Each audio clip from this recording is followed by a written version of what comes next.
IPC Rádio, a rádio oficial de quem investe. Bruno Mazzoni, meu amigo, bem-vindo. Bora lá conversar, tabelar e falar de Dolfut e Indifut. O IPCA 15 parece ajudar a contribuir para uma percepção menor de risco inflacionário em relação à curva de juros, em especial na cauda curta, e também ajudar um dólar a cair mais e a própria bolsa subir mais por tabela, uma consequência da outra. O seu destaque, os principais pontos para o Dolfut e Indifut. Bem-vindo, Brunão. Bom dia, Léo. Bom dia para todos vocês aí da rádio, para quem está assistindo a gente aqui no YouTube. Olha, Léo, eu sinceramente acho que é muito mais Lira Futebol Clube do que IPCA, viu? Acho que o Lira fortalecido faz com que esse dólar caia e os juros também fechem, tá? Eu estou com o primeiro gráfico compartilhado com vocês. Eu vou de dólar. Então vou aumentar aqui o gráfico para vocês. Muito bem, pessoal. Apesar do bom humor de abertura, o que é bom, sempre bom, o dólar abriu aqui em 5.318, é o nosso suporte. Tá? Então tem e o VWAP também. Então vai ter um pouco de briga compradora nos primeiros minutos, creio eu, mas com essa notícia de que Lira, essa narrativa do Lira mais forte, na minha opinião, é que fez esse gap, tá? Deve estabilizar durante o dia entre 5.318 e 5.296, pessoal, sem PEC e sem ministro, é um grande guardião ali. Então tem que tomar cuidado. Caso eu esteja errado, a gente consiga romper para baixo, show. A única paradinha aqui no dia seria 5.269. Tá? Então esses são os três principais pontos. Tem o 5.322,5 aqui também, que fazem parte da abertura junto com o VWAP. Esses são os suportes. Para cima, só tenho a parada aqui no 5.378 e o grandioso e sempre 5.399. Bem característico esse movimento do dólar, Léo, enquanto não temos certeza, tá? Ganha-se as narrativas. Lira forte, dólar para baixo, Lula forte, dólar para cima, aquela coisa toda, Haddad na fazenda, Padilha na fazenda, dólar para cima, Henrique Meirelles na fazenda, dólar para baixo, mas ele ficou nesse range, acho que não deve mudar, Léo.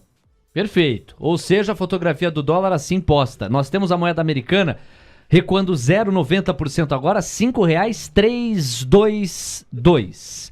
É a foto de momento. Curva de juros, pessoal. Outros contratos, até pro Brunão comentar o Indifut, outros contratos chegaram aqui nas 4 linhas do gramado. A queda média já se dá em 14 ou 15 pontos base. 14 ou 15 pontos base a menos nos pedidos de prêmio dos contratos de juros futuros. Curva curta, média e longa. Ou seja, em todas as pontas a gente está vendo a curva desidratar. Eu acho que a leitura do Bruno é muito feliz junto à do Coleta de que Lira mais forte ajuda a aliviar parte da pressão que o mercado vinha colocando na precificação mesmo da curva de juros. E você teve um IPCA 15 que veio melhor, ou levemente melhor do que o esperado. A soma das duas coisas, dos dois ingredientes, se traduz nesse tempero aqui. Brunão, pontos do Indifut, reforça pra gente. Vamos lá, Léo. E também é bom frisar que Ups, acabei clicando errado aqui, pessoal. Opa! Opa, chama o VAR! Chama o VAR que entrou a tela errada aí, meu amigo. Às 9h06. É o índice. É o índice, mas é a tela errada. Sabe o que é isso? Isso é o dedo gordo. Vai lá, ô Mazzoni. Eu ia falar aqui, pô, ia falar do Xandão, né? Ele tá monitorando a gente. Né? Isso, imagina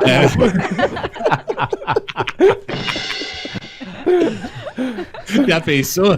Puta, já tem o Alexandre Frota lá na PEC da transição, né? Imagina só. Salvo, teve mais sorte que no juízo. Vai, Mazzoni.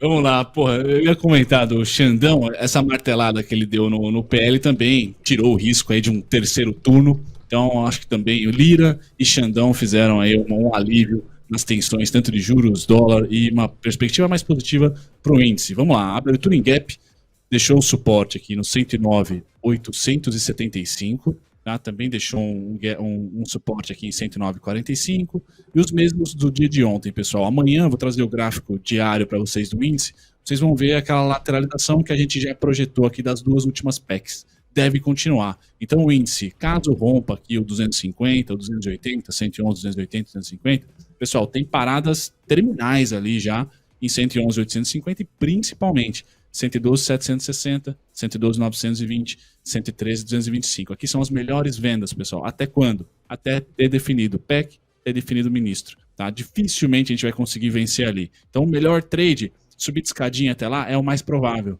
Com China, arrefecimento, das commodities, não, mas arrefecimento da pressão do dólar, tudo isso traz um boom, ou pelo menos uma estimativa melhor para os emergentes. Então, 113.225, 112.760 e para baixo, caso venha romper, não parece ser o sentimento da abertura, mas se vier romper, pessoal, tem muitos pedágios.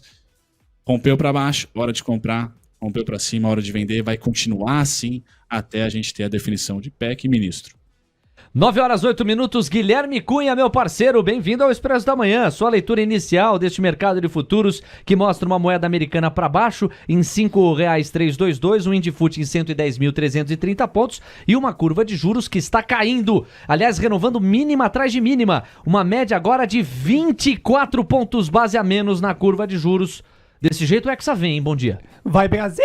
Bora lá, Léo! 4-1 para o Brasil, estou vendido em dólar, mais otimista só seria se eu clicasse em compra mercado no WIN, que eu não consegui ainda fazer essa atividade, mas a abertura muito positiva, abriu em cima de um ponto, né, que é o 5.318, mantemos essa lateralização cambial entre 5.318 e 5.399, mas eu vejo que a queda da liquidez hoje vai dar uma aprontada no que diz respeito ao fechamento do dia de hoje e teremos, quiçá, um dólar abaixo do 5.318 no fechamento dessa quinta-feira. O Hexa vem 111.250, principal resistência, ponto bipolar, eterno, desde o ano passado vem aí trazendo pra gente o direcionamento do viés e se pá, vai também estar fechando perto desse ponto, as expectativas mais otimistas para o dia de hoje. Então 111.250 é bolsa para cima, dólar abaixo dos 5.318 é dólar para baixo, kit patriota nesse dia de quinta-feira de baixa liquidez. Mas também coloquei uma situação no aplicativo, Léo, que é legal trazer aí para o nosso ouvinte, que hoje quem for ficar brincando de day trade é basicamente o trader com vontade versus robozinho, né? Versus máquina. Então é muito difícil nas operações de day trade curto hoje ser assertivo, né? Vira quase uma loteria realmente de fato por essa queda de liquidez, mas pode colaborar para que nós tenhamos um fechamento mais agradável do que o esperado. A abertura já demonstra isso. 9h10, Felipe Corleta, a sua leitura inicial nesses logo 10 primeiros minutos do mercado de futuros, pois não? Eu achei positivo, o Dolinha abriu e ele abriu querendo fazer um movimento para cima e depois já devolveu. Então estamos falando aí num dolinha 5,31. O índice, cara, tá no mesmo lugar que estava no pré-primeiro turno. Eu tô com essa resistência marcada aqui, que é o fechamento antes do dia do primeiro turno, né? Então, assim, fora juros, né? Fora o DI, cara, o dolinha e a bolsa sacudiram e não entregaram, né? Na semana, ontem eu mostrei um gráfico aqui, vamos ver se está salvo aqui ainda. Não tá, mas depois eu mostro. Mostrando a diferença do desempenho dos setores, no entanto, desde o primeiro turno, desde antes do primeiro turno das eleições. A bolsa ficou de lado, né? Mas o setor de consumo caiu quase 20% e o setor de materiais de exportadoras subiu quase 20%. Então, assim, mesmo nesses momentos de instabilidade, tem oportunidade para o investidor que sabe ler o cenário.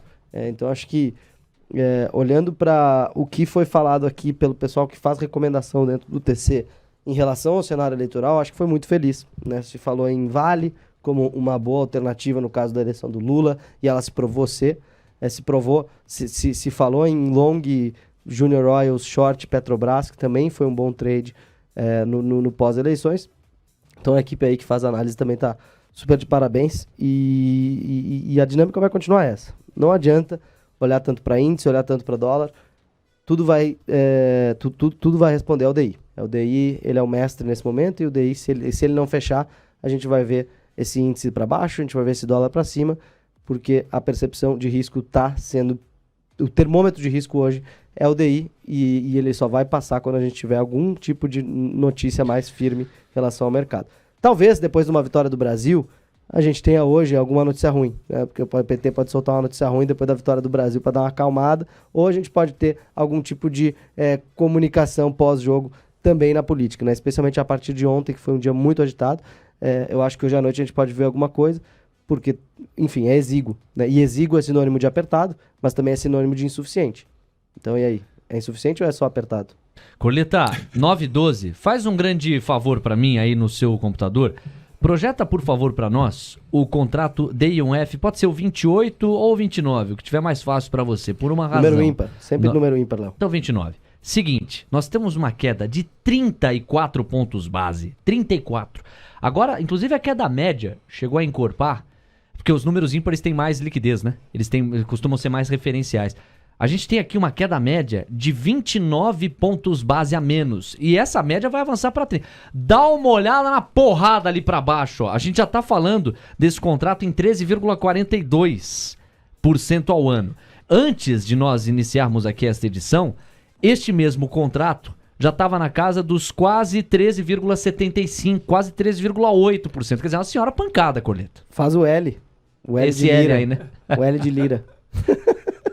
L de lira coloca, entende o Felipe Corleto aqui. Para muitos, o homem mais forte da política brasileira. 9h13, Bruno Mazzoni. Agora, o gráfico nos leva para os Estados Unidos.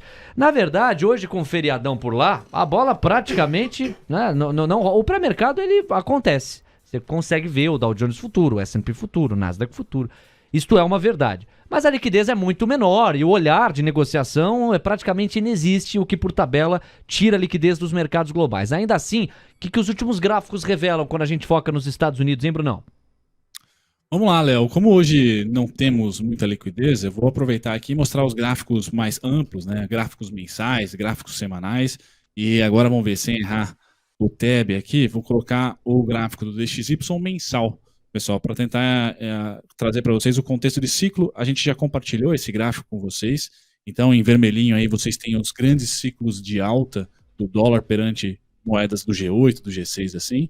E nós estamos perante o fim. Tá? Do mesmo jeito que eu acho que o DI futuro está muito próximo e já até bateu no fim da sua abertura pré e durante PECs, né, trazendo as duas últimas PECs e compondo essa que nós estamos agora, o DXY também conseguiu atingir aqui no 115.280, no 110.800, um grande ciclo de alta. Se você é aquele cara macro que gosta de fazer trades por ciclo, pois bem, você tem que estar apostando no curtíssimo prazo, queda no dólar ainda, no DXY, lá para os 103, 101, podendo até ir para os 99, então tem ainda um resquício aqui de lua de mel para o S&P, principalmente o S&P. Então, a alocação de recursos me parece ser equity americana no curtíssimo prazo, tá? Vou falar do S&P já já, não muito emergentes na parte de exportação, embora o trade Lula tenha dado certo por causa do spike do dólar, o minério também acordando com China, pode ser especificamente o minério de ferro, mas o petróleo já nem tanto, tá? Mas equity americana vai bem, porque petróleo cai, tira a pressão de inflação, o Fed já veio com uma ata mais tranquilona, a gente não tem o mercado mais pegando no pé do Powell, e o dólar tem mais um chãozinho para cair. Então, curtíssimo prazo, Léo, DXY tem tudo aqui para diminuir a queda, bem verdade, mas ainda um pouquinho mais de queda, tá? Depois de um ciclo forte de alta, o que deve trazer aqui uma prosperidade bem interessante para o ano que vem para países emergentes, tá? E para as equities americanas, me parece que o sinal é mais tranquilo, tá? A gente tem o dólar cedendo e com uma gordurinha ainda para ceder, minha opinião. Temos a curva de juros americana chegando também em um patamar, tá? E uma movimentação de preço no curtíssimo prazo, querendo dar sinais aqui que vamos enxugar as altas recentes. Então, dentro do ciclo de curtíssimo prazo, tudo leva a crer que o S&P vai ter uma vida fácil, tá, para o Natal. E aí eu coloco aqui para vocês as estimativas pós-ata, tá, aquele gráfico das apostas em relação aos próximos encontros do Fed. O próximo é dia 14 de dezembro, e a gente tem aqui um bom consenso que vai subir 50%, tá, na próxima reunião. E quando a gente olha para o ano que vem, que aí eu acho que é o mais importante também para a gente tentar definir o que é curto, curtíssimo e médio prazo, tá? Nas apostas, ano que vem, somente lá em julho, na reunião do dia 26 de julho de 2023, nós vamos ter pela primeira vez aqui, né, ou primeira ou segunda vez, a manutenção da taxa de juros. Então vocês percebam que o azulzinho é a probabilidade de estar vencendo, tá? Que está ganhando, se vai subir ou cair. No caso aqui, se a gente vê o azulzinho indo para a direita, né, ele está subindo taxa de juros em 0,50. Na próxima reunião, depois a gente pode ter uma disputa bem grande entre 0,50 e 0,25, mas esse aumento ele termina, ou tende a terminar pelos apostadores, em maio e junho.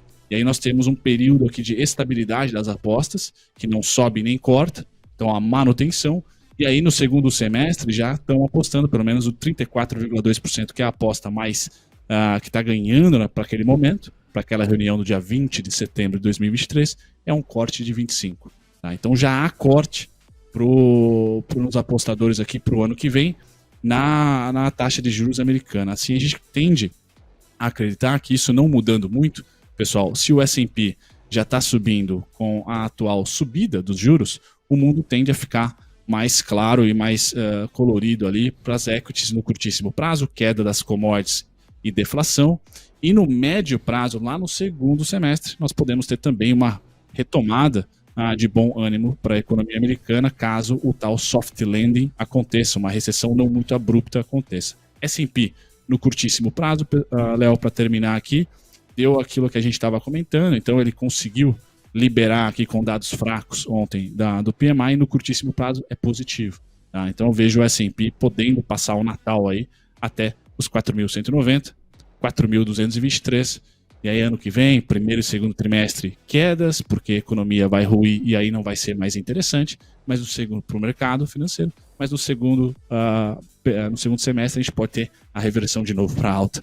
Acho que, não sei se ficou claro aqui a minha ideia, mas a gente tem a trajetória aí mais doce para o curtíssimo prazo, na minha opinião, para as ações americanas. Beleza, Bruno Mazzoni, trazendo hoje um raciocínio mais estendido a respeito dos Estados Unidos, logo na esteira desse conjunto, dessa bateria de dados que a gente viu nesta quarta, os PMIs e a ata do FONC, hoje feriado por lá. Obrigado ao Bruno. Guilherme Cunha, o seu comentário sobre Estados Unidos e as perspectivas para desaceleração econômica e para a curva altista dos juros, com base no que o Bruno trouxe para a gente. Pois não, Gui? Nessa nós cravamos, viu, Léo? O meu comentário é que eu estou muito feliz e levemente arrependido porque eu comprei a IVVB11 nesse cenário de alteração de política monetária americana, quando nós estávamos cornetando a movimentação do arrefecimento do CPI, aí no pânico da alta de juros aqui brasileiro, eu acabei encerrando a ETF VVB11 e perdi uma parte desse surf aí do rush que acontece lá nos Estados Unidos da América. Eu vejo que ainda tem esse bom espaço que o Bruno comenta, isso corresponde minimamente a mais 5%, né, Léo, nessa movimentação da ETF, que já, para quem permaneceu, recebi bastante mensagem, inclusive na data de ontem, são mais de 10%, a gente está arrumando para 15, 20% de alta na IVVB11, uma ETF. Então as oportunidades surgem, a gente só precisa colocar o tempo dentro das nossas teses, mas essa do mercado americano, a gente cravou a mínima do movimento, tá indo para a máxima, ponto positivo para GHC e Bruno Mazzoni. Boa, Gui. 9 horas, 20 minutinhos e o mercado de futuros me manda dizer: recuo médio de 27 pontos base para a curva de juros. Moeda americana diminuindo parte do viés de queda, 0,65% de baixa, R$ 5,336. E Bovespa futuro avançando 1,05% a 110.300 pontos. Chat do YouTube, na sequência Ellen Breune com a foto do pré-mercado, que hoje é vigente e constante, certo? E também chat da Station e o WhatsApp. Rodrigo Milan tá na área por aqui. Ele mais cedo escreveu algo como: eu não me entusiasmaria com o mercado. O Rodrigo Milan com um pouco mais de pé atrás, bunda na parede e observação. Recanto do Galo também tá por aqui, falando muito do Partido Liberal e eventuais próximos capítulos envolvendo o partido do atual presidente Jair Bolsonaro. Samir Rosa, que chegou a encomendar aqui alguns papéis. Ele chegou a falar de Taesa, endereçou ao Corleta, que amanhã vai refletir um pouquinho mais conosco nesse sentido. Um abração pro Samir. Samir que foi comprar ingresso pra teatro nesse dia 24 de novembro lá atrás e não se atentou pro horário, vai cair bem na hora do Jogo do Brasil. Ê, Samir, espero que o teatro seja bom, mas que o jogo seja melhor ainda, viu? Um abração pra você. Quem mais, ó? O tremendão do mercado tá por aqui, o Edson Freitas, também prestigiando o nosso programa. Valeu, Edson, tamo junto. O Rafael Evangelista, também ligado. E as pessoas até perguntaram, nós tivemos, me parece o Fernando aqui, perguntando por que o DI 1F29 é preferível ao DI 1F28. Numa daquelas jabuticabas, ou seja, fenômenos só brasileiros, os contratos com o ano ímpar ao final são os que têm mais liquidez, são os que têm mais volume de negociação, longos, exato. E aí é por isso que eles são melhores termômetros pra gente pensar prêmio de risco, certo, Coleta? Por algum motivo o brasileiro gosta de operar o contrato para janeiro, então a gente sempre olha pro contrato F. gente olhar, tem F, G, H, I, J, tem contratos para todos os meses de juros, né? Mas os mais líquidos são sempre os para janeiro e sempre do primeiro ano, 1, 2, 3 anos, e depois os longos são sempre os ímpares aí que tem maior liquidez. Cara, não sei exatamente porquê, assim, não tem motivo, é meio que um costume dos operadores por aqui. Não sei o motivo, mas é a realidade. A gente tem liquidez em janeiro de ano ímpar quando a gente olha para juro mais longo. É, quase uma convenção, né? Convencionou-se assim e a gente tem os contratos ímpares mais longos como a principal referência de liquidez e, portanto, de parâmetro de risco. Olha, tem uns comentários aqui que eu vou te dizer, viu? Não, hoje tá demais. Hoje tá demais. O Gustavo Ezovatsug, tá em ritmo de Copa, né? O Gustavo Ezovatsug coloca aqui, faz aquela brincadeira, aquela ironia, ele coloca que o Alexandre de Moraes demorou 13 minutos para analisar pedido do PL e aplicou uma multa de 22 milhões. Ele tá ironizando aqui com os números referentes aos dois principais candidatos neste último pleito. Um abraço pro Gustavo. O Márcio Santos tá na área, o Jarbas Lima também, o Zauri Ferreira, o José Graal. Quem mais, ó? O Juliano Ramos também tá por aqui, o Fernando T. Valeu, Fernandão, um abraço pra você também, meu querido. 9h23. Bom, nós temos ainda as commodities pra contemplar. Coleta, quer um segundo destaque? Tem algum ponto te chamando mais a atenção? A gente vê uma moeda americana em 0,60% de recuo, R$ 5,337. Indifut deu uma encorpada, hein? Agora 110.400 pontos, a alta é de 1,15%. E a curva de juros volta a desidratar numa média de 29 a 30 pontos base, fortemente baixista a curva de juros até o momento, Coleta. Eu arriscaria dizer que pode ter feito topo curva de juros ontem. Acho que essa queda hoje, a sinalização que a gente teve, tudo que foi precificado de ruim, eu acho que a gente pode ver esse juro voltar para um patamar aí mais compatível com a Selic e não subir. Ou seja, com a Selic permanecer alta por mais tempo, mas a gente já está precificando uma alta de Selic para o ano que vem na curva, eu acho que não faz sentido. Acho que apesar de todos os problemas que a gente tem em relação ao fiscal, tô otimista aí com a reabertura da China no ano que vem. Eu acho que as commodities podem ter sustentação, acho que o fiscal pode não ficar tão ruim e arriscaria dizer que ontem fez topo essa curva de juros. Claro que pode piorar, especialmente se tiver algum anúncio de ministro, alguma outra fala hostil, mas eu acho que essa volta do Lula para Brasília, que vai ser na segunda-feira aí, vai botar a bola no meio do gramado, sentar para dialogar, como sempre fez. Eu acho que essa é a esperança aí para a semana que vem. Então eu acho que o mercado pode estar a caminho de uma melhora. Eu acho que o sentimento de pânico dominou e normalmente quando isso acontece são momentos bons para comprar. Então, pezinho devagar na água, mas eu acho que a gente pode estar vendo aí um começo de melhora mais estrutural, né? Mais longeva. Pontuando aqui, não é nenhuma recomendação de investimento. Exato. E eu acho que é um momento super incerto, né? Mas assim, o conceito que você traz, ele é bem valioso. Vamos falar com quem tá com o home broker aberto tomando decisão. Guilherme Cunha, o Coleta sugere que a curva de juros brasileira possa ter tocado um fundo em meio ao que teve de movimentação ontem. E que daqui para frente, a priori, a pegada é de uma curva de juros mais desestressada. A pergunta 1 é: você concorda com essa tese? A pergunta 2 é: estuda montagens de posição valendo-se dessa dinâmica? Correleta gigante. E se não foi o topo, tá muito próximo vai ser só volatilidade mediante a nomes, né? E a PEC já desidratou. Eu acho que esse assunto a gente começa a reduzir. Vai ser mais o lance na hora de atrelar um ministro, que pode trazer uma volatilidade adicional na curva de juros, mas eu acredito tanto nisso que eu tô comprado em varejo. Né? Então, o principal setor aí que precisa desse arrefecimento dos juros para poder ter uma alta é o varejão da massa, onde eu tenho a maior exposição hoje devido ao rush natalino. Magalu não sobe menos do que 7% na data de hoje. Tá aí o Guilherme Cunha. E às 9h26, o Bruno Mazzoni faz a sua participação final nesta primeira meia hora aqui de Mercado de Futuros, falando de commodities pra gente. Commodities que seguem com aquela dinâmica um pouco oposta, né? O minério de ferro subindo e o petróleo caindo. Pois não, Bruno Mazzoni?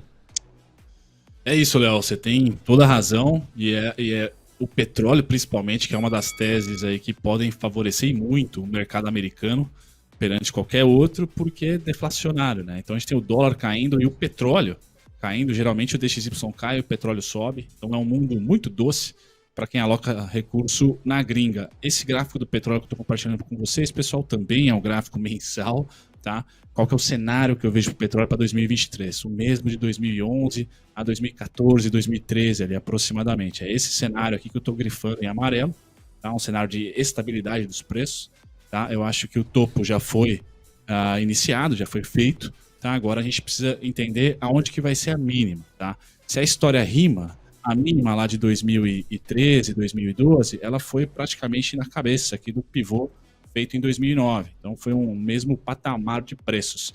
Transportando para o tempo atual, o pivô aqui de 2021 também está muito próximo dos preços de estar tocando aí os preços atuais. Então eu teria aqui cautela com as vendas no petróleo, tá? Já que até o dólar está cedendo, uma estabilização está próxima, mas ele tem aqui quedas maiores. Só não é um cenário base, vir para $66, por exemplo. Acho que ele estabiliza aqui nos 85, nos 89, como eu vinha falando, porque essa é a minha análise de uma década de preços.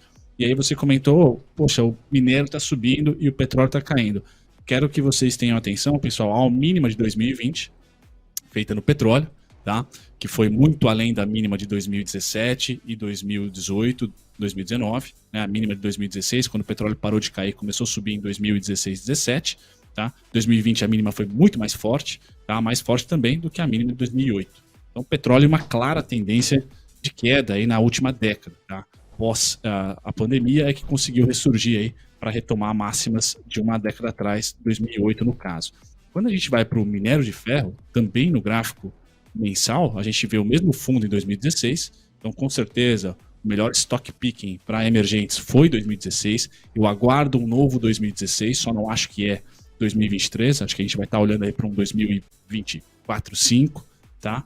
Onde as commodities e o dólar tendem a ter uma direção oposta, e aí sim é bem interessante para os exportadores e emergentes ganham muito valor, mas vejam que o minério de ferro ele não chegou nem a ultrapassar, Léo, a mínima, está na mínima de 2019, pré-pandemia, 2019-2020.